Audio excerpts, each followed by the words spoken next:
Hi everyone. So today I want to do something lighter and read a story.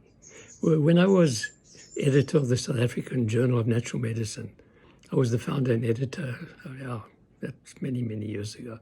I used to write a column. One of the columns I used to write was called Bringing Spirit Back into Medicine.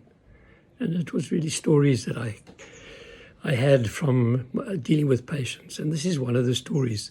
These stories will appear in my second book called The Art of Healing, The Art of Healing. And in my second book, there's a whole lot of chapters. And at the end of each chapter, I've put one of the stories. So this is the story that appears in, I think, chapter 1. She sat in my recliner with her hands folded over her large protruding abdomen, occasionally looking up at me as I asked her questions. The rest of her body was thin and emaciated, her face hollowed out by the loss of tissue, and her eyes sunken into her head. The body emaciated by disease is not a pretty sight, but sometimes the eyes show a different story. Strange how the eyes can reveal the soul and tell stories that may not be obvious when one looks at the body. I've seen the body dying, but the eyes still full of life. I've seen the body full of pain, but the eyes showing thankfulness for one's presence rather than the suffering of pain. I've seen strong, healthy bodies, but the eyes reveal the helplessness of a little child. Mrs. Marcus, not her real name, would not let me see her eyes. I needed to see them in order to decide how to treat her, what attitude I should adopt.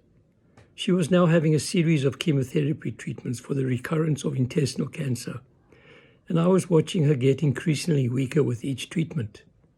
Why, I wondered, was it necessary to give these poisons to an older person who clearly could not be cured and whom I suspect was terminal?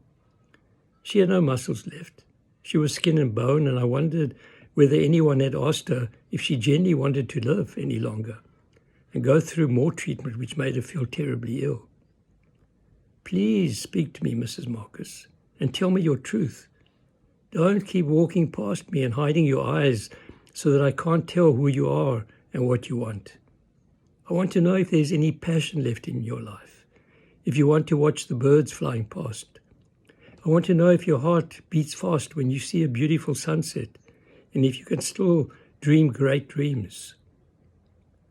When I eventually did make you smile, and for a brief moment saw your sad eyes, I knew, as we both now knew, of the joy that you had in moving on. Mrs. Marcus died a few days later. Okay, that's the story.